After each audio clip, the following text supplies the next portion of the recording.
이 시간을 허락해 주신 하나님께 감사드립니다. 오늘 제가 이 말씀 드릴 때 전할 때 많은 분들께서 오늘 말씀을 이렇게 좀 서슬퍼런 말씀을 왜 준비했을까라는 생각으로 또 오늘 말씀 읽으시는 분들이 계셨을 겁니다. 여러분, 몰렉이 어떤 존재인 줄 아십니까?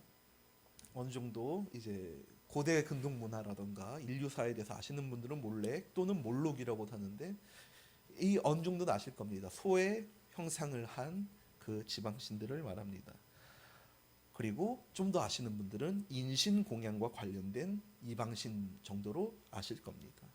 원래는 가나안 지역의 고유 토속 종교의 여러 신들을 칭하던 말이었으나, 이제 이스라엘 백성들이 가나안에 입성한 후에는 암몬족의 주신을 칭하는 뜻으로 굳어지는 게 바로 몰렉 또는 몰록이라고 하는 신입니다.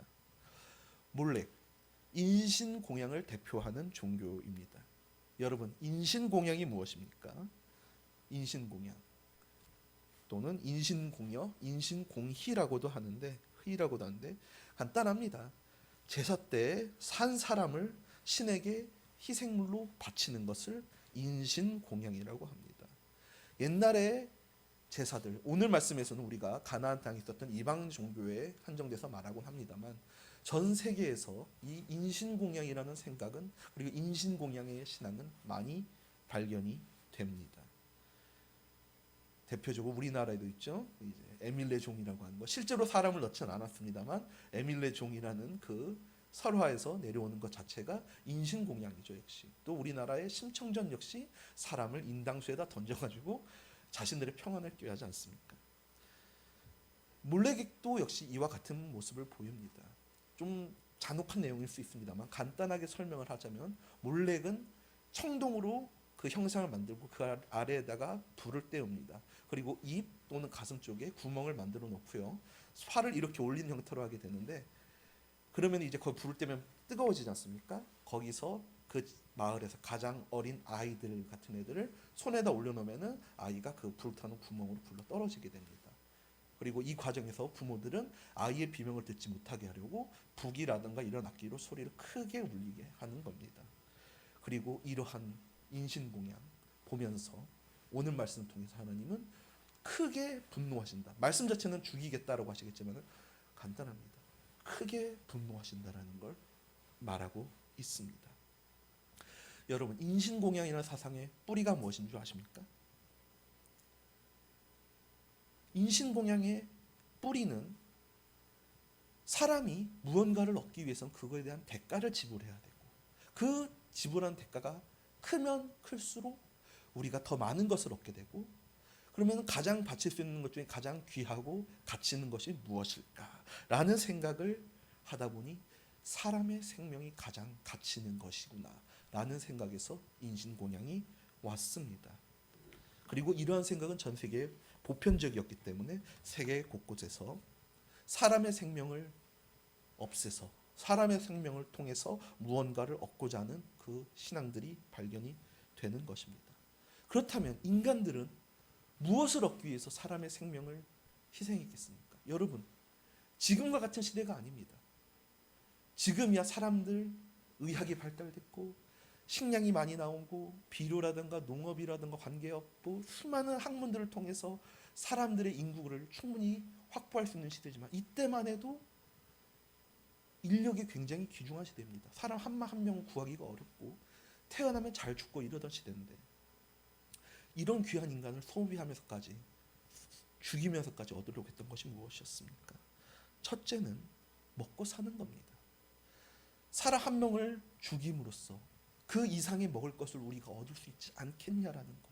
그래서 사람을 죽여서 먹을 거를 풍요를 기도했습니다. 그리고 또 하나, 공공의 안정입니다. 한 사람을 희생해 가지고 우리가 재난으로부터 피할 수 있으면, 사람의 목숨 하나로 자기네들이 섬기는 신의 분노를 피할 수 있으면 우리 모두가 이득이 아니냐. 즉 사람을 희생하는 제사의 목적은 이득을 얻는 것에 목적이 있는 겁니다. 단순하게 그냥 미개해서 이런 게 아닙니다. 어떻게 하면 우리가 살아남을 수 있을까? 이런 생각을 전 세계에서 하다 보니 나오게 되는 게 인신공양입니다. 그런데 사람들이 또 생각을 하게 되죠. 어차피 사람 생명을 바쳐야 할 거면 우리의 손해를 최소화시켜야 할 텐데, 우리가 지출을 최소화시키고 우리가 믿는 신으로부터 풍요와 안정을 약속받는다면 더 좋지 않을까라는 생각을 하게 되죠. 그러면서 누가 주로 인신공양의 대상이 됩니까? 어린아이들이나 약한 사람이 됩니다. 소설가 베르나르 베르베르가 자기가 생각을 정리한 책 중에서 이렇게 얘기합니다. 지금 시대는 아이들의 미래와 아이들이 이룰 수 있는 가능성이 높기 때문에, 아이들이 만들어낼 가능성의 가치가 아주 크기 때문에 아이들이 귀하다 했지만, 옛날에는 나이 든 사람들이 갖고 있는 지식이, 지혜가 생존의 직접적인 보장이 됐기 때문에 옛날에는 나이 든 사람들이 더 가치가 있었다고 얘기를 합니다. 이걸 오늘 말씀에 대입해 보면 무슨 소리가 됩니까? 사람들이 이 시대에 몰래에게 어린아이를 바쳤다라는 건 우리 시대에서 가장 필요 없는 사람을 죽여서 우리 공공의 풍요와 안정을, 편안함을 꾀했다라는 겁니다. 여기에 하나님이 오늘 말씀 통해서 인신공양에 대해서 그토록 비판한 이유가 있는 겁니다. 하나님은 인간을 사랑하십니다. 여러분들은 다 고백하실 겁니다. 여기서 누구 하나 이렇게 말하실 수 있는 사람인데요. 하나님은 나 사랑하지 않는데요. 하나님이 사랑하는 거 모르겠네요. 라고 말하시는 분들이 있습니까? 만약에 계시다면은 하나님께서 나를 사랑하시는구나 라는 것을 깨닫게 하실 그 순간을 허락해 주실 겁니다.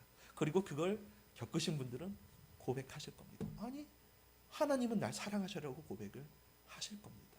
근데 하나님은 인간을 사랑한다, 너무나도 사랑한다고 성경에 쓰고 또 보이셨습니다. 하나님은 자신의 형상을 따라서 인간을 만드셨고 거기에 복을 주셨고 너무나 사랑하셨기에 자신의 아들인 예수님을 대속량으로 삼으면서까지 우리를 죄에서 건지려고 하셨고, 죄에서 건지시고 구원하신 후에 다시 부모와 자녀의 관계로 살아가게 하시는 그런 은혜를 주시는 겁니다. 그런 분이십니다. 지금도 많은 분들이 하나님의 복을 간증할 때에 하나님이 나에게 주신 사랑을 간증하는 것 아닙니까? 그런데 몰록의 사상은 어떻습니까? 몰록의 세상은 어떻습니까? 그렇게 사랑받을 가치가 있는 사람을 귀하고 경하고를 나눈 다음에 중하지 않은 사람들, 귀하지 않은 사람을 희생시켜서 우리가 이득을 얻는 걸 얘기하는 것이 몰록의 제사인 겁니다. 하나님이 오늘 말씀 통해서 몰록에 대해서 그렇게 분노하시고 그렇게 강하게 얘기하신 것이 여기에 있는 겁니다. 단순하게 이방신 섬기지 마라가 아닙니다. 너희는 내가 사랑한다. 너희 하나하나가 내가 사랑하는 자녀들이다. 이걸 오늘 말씀 통해서 여러분들에게 말하고 있는 겁니다. 여러분도 오늘 말씀 보시면서 하나님의 분노를 보시면 안 됩니다. 하나님이 나를 이만큼 사랑하시는구나. 세상 사람들이 뭐라 하여도 하나님은 아니야. 난 이 세상 사람들이 뭐라 말하고는 그런 건 상관없어. 나는 너를 사랑하고 너는 나의 사랑하는 자녀다라는 그 마음을 여러분들이 오늘 말씀 통해서 읽으셔야 합니다. 인신공양은 철저하게 사람을 소모품으로 취급을 하는 것입니다. 그리고 당연히 하나님은 인간을 절대 소모품으로 삼지 마라. 필요 없는 사람은 없다. 물질로 만들 수 있는 사람은 없다. 이용당하는 것이 당연한 사람은 없다. 모든 사람은 나의 소중한 피조물이고 일방적으로 이용해 먹을 수 있는 존재도 아니다. 그런데 오늘 몰록의 신앙에서는 아니다. 몰록을 섬기는 사람들은 사람은 얼마든지 이용해 먹을 수 있고 필요 없어지면 버리고 죽이고 그냥 그렇게 쓸 수 있는 거라고 하는 것이 몰록의 제사인 겁니다. 근데 여러분, 몰록의 제사가, 몰록의 세상이 과연 끝났다고 얘기할 수 있겠습니까? 물론 몰록의 제사 자체는 이제는 박물관에 가야 볼 수 있죠. 몰록이라는 신을 섬기는 신앙도 지금은 거의 볼 수가 없고, 인신공양을 하는 사람들이 있다면 야만을 넘어서 존재해서 안 된다라고 외치는 시대를 우리가 분명히 살고는 있습니다. 제가 오늘 설교 제목 몰록의 제사 속에서 사는 기독교인이라고 말씀드렸습니다만, 이게 단순하게 그렇게 말하는 것이 아니라 이 세상을 살아가는 우리 기독교인들이라는 뜻에서 제가 이 제목을 드렸습니다. 몰록은 분명 지금은 박물관에 있습니다만 몰록의 정신과 몰록의 사고는 21세기 이 시대에도 살아 숨쉬고 있습니다. 뉴스를 보시고 사회면을 보시고 범죄 소식을 보면은 참으로 안타까운 소식들이 많습니다. 내가 나를 위해서, 나의 이득을 위해서 남을 짓밟고 이용해 먹고 무너뜨리고 고통받는 것에 대해서 당연시 여기는 세상을 우리가 살고 있습니다.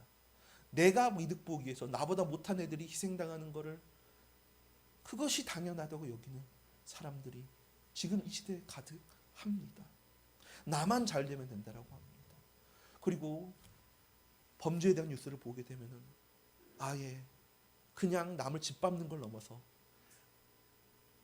나보다 못한 사람은 나의 평안을 위해서 모든 걸 희생하는 것이 당연해라고 말하는 사람들의 소식도 많이 듣습니다. 최근에 우리 평범한 사람들도 많이 알게 된 그 단어, 사이코패스라는 단어가 그 단어죠.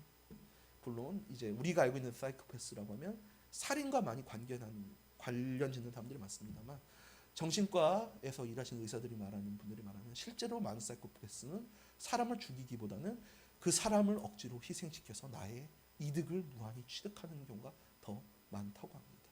그런데 이것은 사이코패스의 경우는 정말 심각한 경우고 우리가 살고 있는 이 시대 전체가 강하든 약하든 심하든 심하지 않든 어쨌든 사람을 희생시켜서 자신의 이득으로 연결하는 것을 당연시 여기는 그 시대로 우리가 살고 있습니다. 하나님이 말씀하신 너는 존재 자체로 귀하다. 너는 내 자녀다. 내 아들이다. 내 딸이다라고 말하는 이 하나님의 사랑과는 배치되고 그렇게 해야만 살아가는 수 있고 오히려 하나님의 뜻과는 반대되는 삶을 살아야 정상의 삶을 살 수 있다라는 그 시대를 우리가 살아가고 있습니다. 그래서 제가 오늘 제목을 몰록 몰렉 제사 속에 살아가는 기독교인이라고 제가 오늘 말씀 전하고 있는 겁니다. 그리고 우리가 이 시대를 살아간다는 것, 몰록의 제사 속에서 살아간다는 것은 무엇을 의미합니까? 우리가 주님의 정결함을 위해서 투쟁해야 함을 의미합니다. 주님의 정결함을 지키고 주님의 뜻을 지키고 주님의 사랑이 하나님의 실제적인 사랑임을 지키기 위해서 살아가야 한다라는 것을 의미합니다. 이것이 우리가 세상 속에서 하나님과 함께 살아가고 하나님과 함께 싸우고 하나님으로 무장하는 것입니다. 여러분들, 많은 분들이 그렇게 착각을 합니다. 하나님의 자녀로서 이 세상에 살아가는 것을 세상에 대해서 적개심을 갖고 세상을 투쟁의 대상으로 삼으면서 나아가는 것이라고 생각을 합니다만 아닙니다. 내가 얼마나 귀한 존재인지 하나님의 복된 자녀인지 하나님의 사람인지를 깨닫고 내가 하나님으로부터 귀한 존재라는 것을 결코 무너지지 않고 그것을 안고 살아가는 것이 세상 속에서 주님으로 무장하며 나아가는 겁니다. 왜입니까? 세상은 우리에게 공격을 하기 때문입니다. 어떻게 말할까? 너 별거 아니야.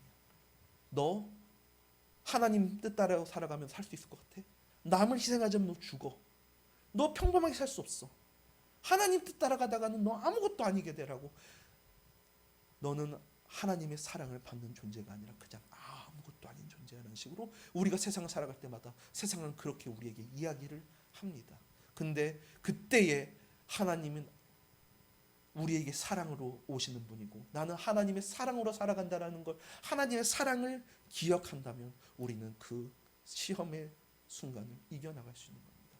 우리가 하나님의 마음으로 정결함으로 마음을 다지고 나간다는 것, 우리가 하나님의 사랑 안에 있는 존재임을 잊지 않는 것이 핵심입니다. 우리는 몰래게 제사 속에서 살아가고 있습니다. 많은 사람들이 교회를 다니고 있지만 그보다 몇 배나 되는 사람들이 교회 밖에서 살고 있고 세상의 논리 속에서 살아갑니다. 우리는 몰래의 제사와 몰래의 세상 속에서 기독교인으로 살아가고 있습니다. 때문에 오늘 말씀 보시면서 오늘 말씀 통해서 하나님은 사람을 사랑하고 나를 사랑하고 나는 하나님의 사랑에서 결코 벗어날 일이 없는 그러한 귀한 존재다라는 걸 오늘 말씀 보시면서 여러분들은 계속 잊지 않고 마음속에 새기며 살아가야 합니다.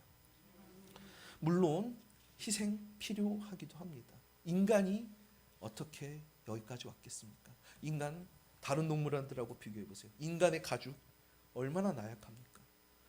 호랑이나 멧돼지 가죽 보세요. 세상에 얼마나 질긴지 공격에 자기를 보호해주지 않습니까? 우리가 사자처럼 날카로운 손톱, 이빨이 있습니까? 아니면 곰처럼 큰 힘이 있습니까? 그런데 인간이 어떻게 여기까지 왔겠어요? 몇몇 사람들은 인간이 똑똑해서 만물의 영장이라서 했다고 하지만 또 인간이 여기까지 올 수 있었던 이유 중에 하나는 희생의 능력으로 우리 인간이 여기까지 왔지요. 하지만 모든 희생이 가치 있는 건 아닙니다. 희생의 가치 있는 것은 하나님의 정신으로 남을 사랑하는 마음으로 내가 이 사람을 위해서 주님의 뜻을 실천한다고 하는 그 희생에서 오는 희생이 가치 있는 것이지 일방적으로 희생시키는 것, 네가 죽어야 내가 살아, 네 것 다 가져와 라고 하는 희생이 어떻게 중요하겠습니까? 희생은 중요하나 희생 역시 하나님의 뜻 안에서 실천되어야 합니다. 여러분들 오늘 말씀 보면서 또 예배 마치고서 은혜 속에서 나아가시게 될 겁니다. 그리고 이 예배당 밖에 나가시고 되겠죠.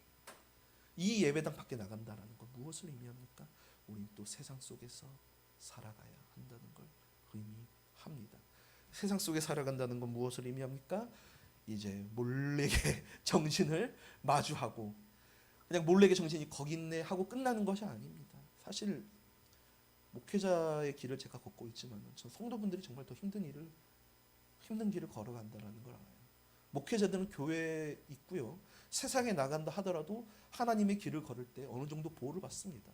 아니 목회자니까 저런 말 하는 거야. 하나님의 뜻을 정할 때 세상 모르네라고 말하면서도 그래도 목회자니까 저런 말 할 수 있어라고 우리는 목회자들은 어느 정도 교회라는 그 큰 틀의 보호를 받습니다만 제가 성도분들 보게 되면 성도분들은 정말 냉정하게 몰래게 세상 속에서 너 그래서 어떻게 살 거야?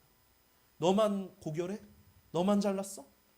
다 그러고 살아라고 하는 식으로 여러분들을 공격하는 거 압니다. 많은 성도분들이 그것 때문에 교회에 와서 목사님들한테 상담을 필요합니다라고 나가는 거 아니겠습니까? 여러분들 예배 마치고 나가서 살 때에 몰래게 정신과 몰래게 제사를 마주하고 거기에 들어오라고 그래야만 네가 살 수 있다고 그런 유혹 속에서 살아가게 될 겁니다. 그때에 오늘 말씀 기억하십시오. 오늘 말씀 보시면서 아니야 하나님은 몰래게 제사를 치르는 자를 죽인다고 하셨어라고 기억하지 마시고 오늘 말씀 바탕에 있는 모든 사람은 내가 사랑하는 자녀다. 여기 너라고 했을 때는 여기 너를 때 자기 이름 넣어서 생각해 주십시오. 누구 저라 김인수 너는 내가 사랑하는 나의 자녀다. 나의 아들이다. 나의 딸이다. 세상이 뭐라고 너희들에게 공격을 하건 세상이 어떻게 너희들이 부족하다고 얘기를 하던 상관없다. 난 널 사랑한다. 너무나 사랑해서 내 아들을 대속량으로까지 했고 대속량으로 삼을 정도로 너희를 죄로부터 끊어내고 싶었고 나의 자녀로서 나의 평안을 누리고 살아가기를 간절히 바란다. 오늘 말씀 그걸 우리에게 전하고 있습니다. 이걸 깨달으시고 이걸 잊지 마십시오. 수많은 시험과 고통과 무너짐이 있을 것입니다.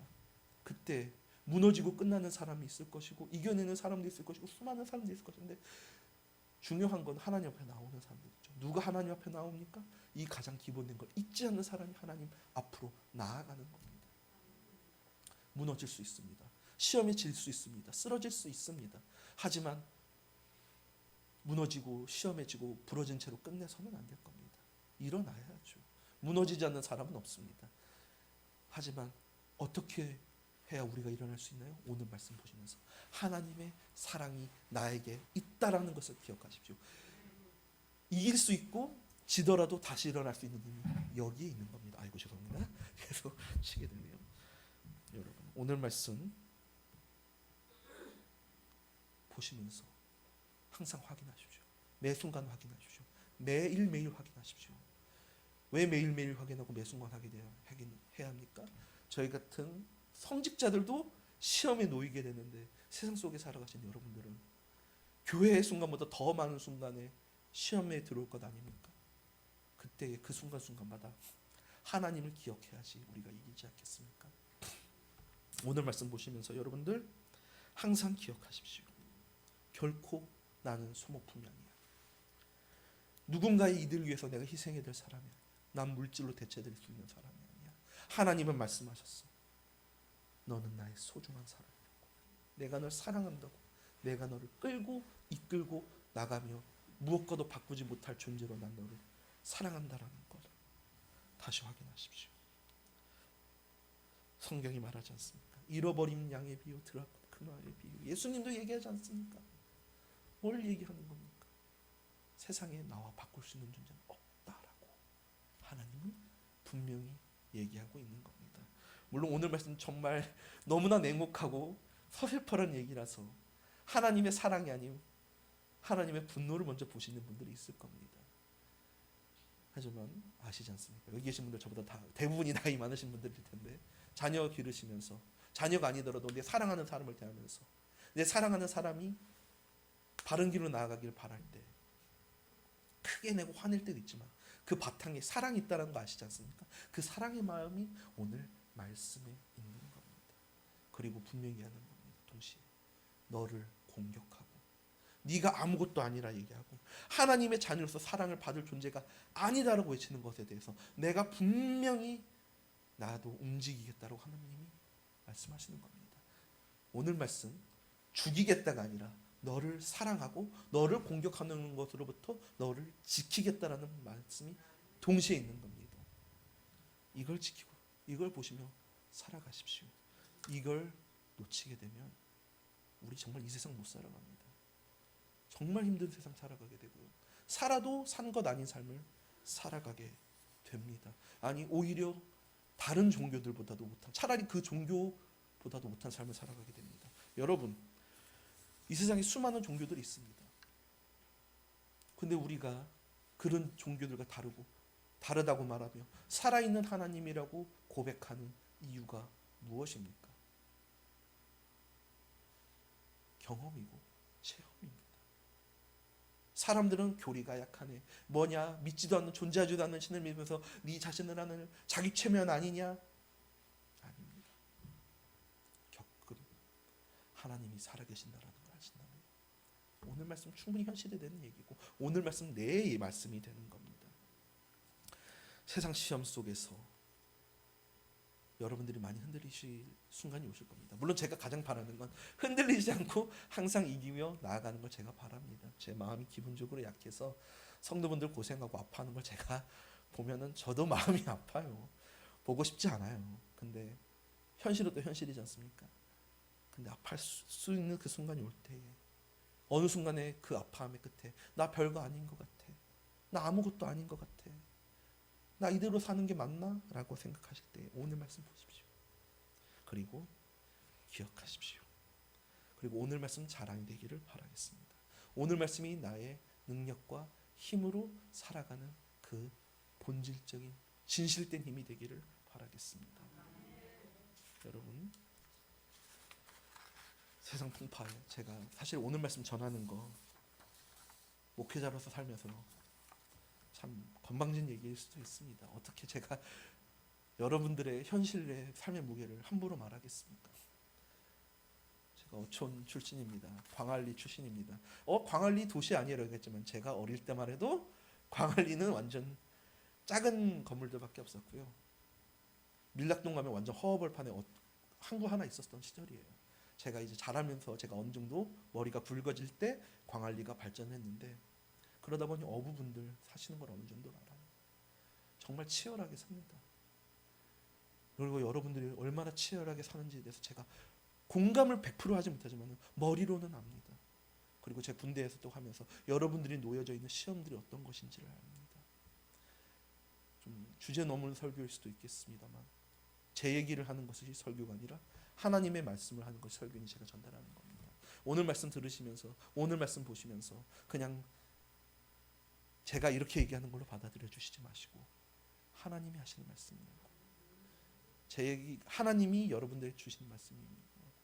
여기시며 살아가길 바라겠습니다.